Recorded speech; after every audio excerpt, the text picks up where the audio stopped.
How do you celebrate your wins, or do you even take the time to do it? That's what we're going to be talking about in this version of the Weekly Ramblings, along with my thoughts on hiring our second full-time employee other than myself.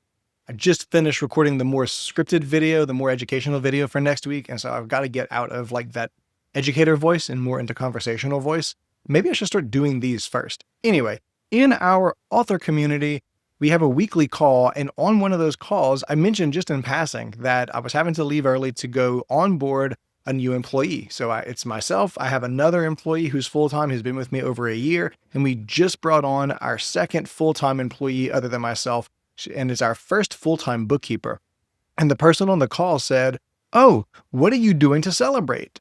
And I said, "What do you mean, celebrate?" And she said, "Seth, this is a big deal. You're hiring a whole other employee, a whole new human who's going to be working for you full time. It means that your business is growing. It means that you have the work to do. It means that you have the money to pay them. Like, this is a big deal." And honestly, like, I didn't see it that way. I saw it as we recognized that we were not delivering as quickly as I wanted to on different things.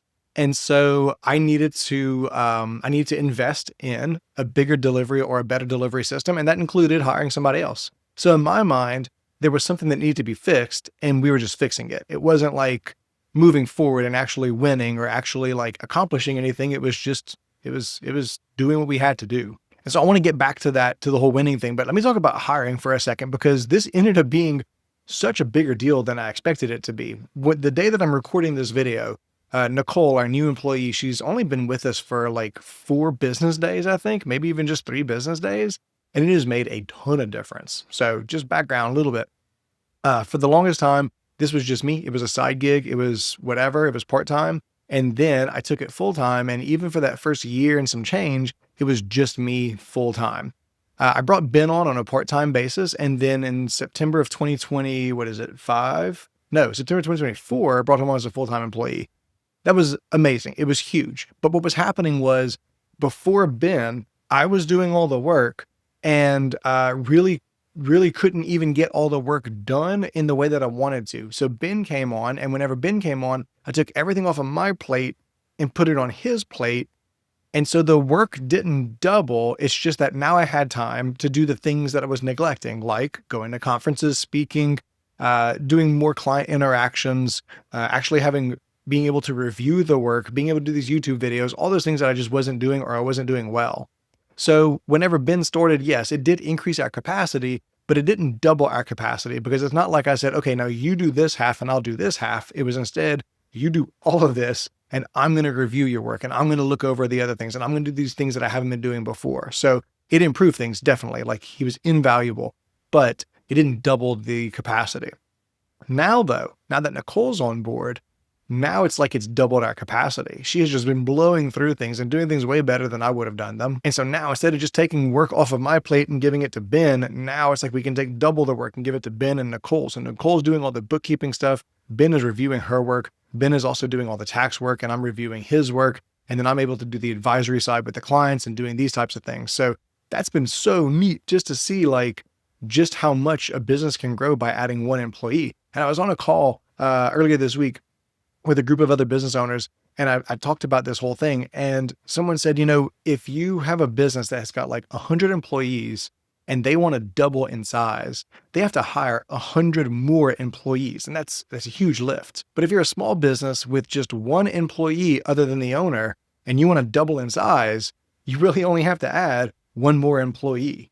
And so it's almost easier to grow as a small business. And I'm seeing the fruits of that now. This wasn't just, let's take some stuff off of Ben's plate so that he can focus more on taxes. This ended up being a huge unlock for our business, because now our bookkeeping clients are just rolling and getting done while the tax work's getting done. And we're not playing this whole like, well, this is going to get behind while this moves forward, and then this is going to get behind while that moves forward.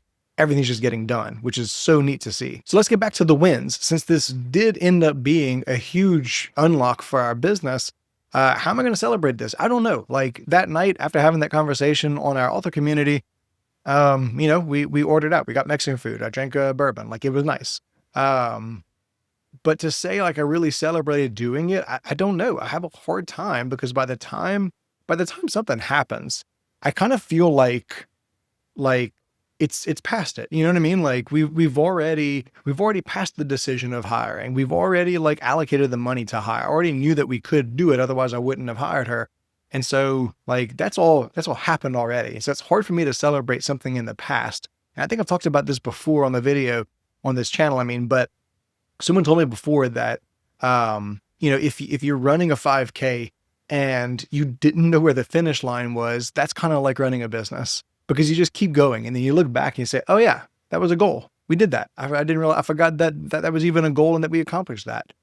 But then you kept running. And so that's actually the benefit of it. And this person told me that like, it's better to look backwards in retrospect and recognize the things that you've done after the fact and celebrate those than it is to celebrate them as they're happening. Because if you celebrate things as they happen, then it gives you this big, was it dopamine dump or whatever it is, accountant, not neuroscientist, gives you whatever chemical release. And then you're constantly chasing like that next hit, that next accomplishment.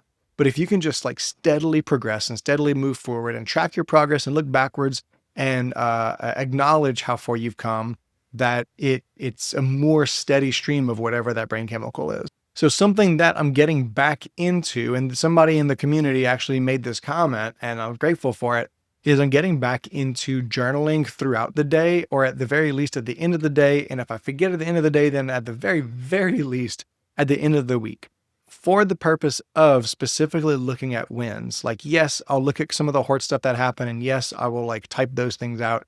But for the most part, I just want to look to see like what went well this week. What did I accomplish? Or at the very least, what did I get done? So I have, one of those like remarkable paper tablet thingies. And I have the little keyboard case that goes on it. And so I keep a notebook in there just called journal. And there's one different journal file for each month so I can organize a little bit better. And I'll put in the date at the top and then like the time of day, whether it was morning, afternoon, or evening or night. I typically don't do it at night, but it's usually either morning or evening. And I'll just type in like, hey, today was Nicole's first day. It went really well. She got along great with the team. She's a good cultural fit, whatever the case is. Or, today we passed this revenue goal, or today we handled this client interaction really well. Whatever it is, I'll start putting those things in and how I feel about it. The goal for me is at different points to be able to look back at those journals and just kind of like be reminded, oh yes, this happened. So at the end of the week, month, quarter, and year, to be able to look back and say, this was a good month. This is what happened. Or this was a challenging month and this is how we handled it. That was super powerful for me in 2025. At the end of the year, I went through my entire year to figure out like what happened. How were we that year? And you forget what you were handling a week ago, a month ago, a year ago, and what it did for your business. And it's helpful, I think, to look back at those things. And for me, like even just looking at it and acknowledging it and talking about it, like I talk to Jessica all the time about the things that we accomplished. And even if I'm looking through my notes and I'm like, hey, God, I forgot about this thing that we handled a month ago, I'll just talk to her about it. And like we lift each other up in that way, which is really good.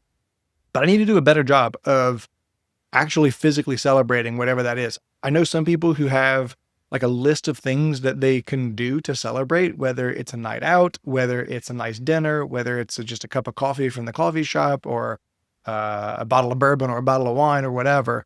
I don't have that. Really bad about that. What do you do to celebrate? So this was not a video about how you should celebrate your wins. This is a a solicitation for advice. How do you celebrate your wins? I need all the advice I can get because I'm terrible about doing that. Terrible about just like I'll acknowledge them, but I won't do anything special. To me, the accomplishment was the win. Like the fact that now we have more capacity, the fact that I have another employee that can get more work done, that's the win. That's the benefit. I got the benefit. That was the whole idea, right? Like that's the benefit of it. So the idea of having some external or unrelated or disparate celebratory thing that happens to celebrate the win that happened over here, I have a hard time doing that and separating it because the win was the win. And even if I go and I have a nice bottle of bourbon, or I have a drink, or I have a dinner, it's hard for me to even acknowledge like this is celebrating this and connecting those two. It doesn't feel connected. So I don't know. Am I weird? Do I need to see someone? Or is this a normal thing? Is there a way that you celebrate that helps you connect the thing you're celebrating to the celebratory thing? Whew. Okay. I mentioned in the beginning that we talk about like planning the YouTube videos. Maybe that was premature. I don't know if I need to talk about it. You know what I'm noticing?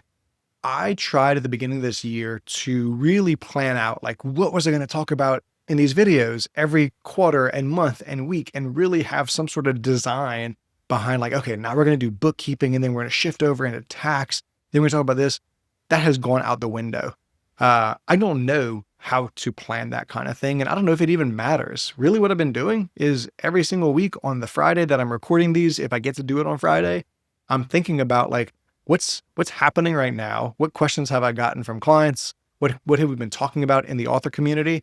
And doing videos on that. So I know it might seem like I'm just jumping from topic to topic, and it's only because that is exactly what I'm doing. And there is no plan. There is no long game. There's no strategy. There's no marketing funnel here. There's no, okay, I'm going to talk about this and then I'm going to talk about this so that then they're primed for me to sell this to them. I don't know how to do that. So maybe that's a good thing. I've been putting a lot less, this is going to sound terrible. I've been putting a lot less effort into, into the parts of these videos that isn't just clicking record and talking, if that makes sense. I feel like it's better if I can just tell you like, this is the information. I'm not spending as much time coming up with perfect titles and descriptions and all that. The goal right now is just to get the content out. And I feel like if I get myself bogged down into all the other things, like what time of day is it because the sun's coming through the window and it's too bright or whatever, or I forgot to move the boxes from the back of the room and I don't feel like re-recording anything.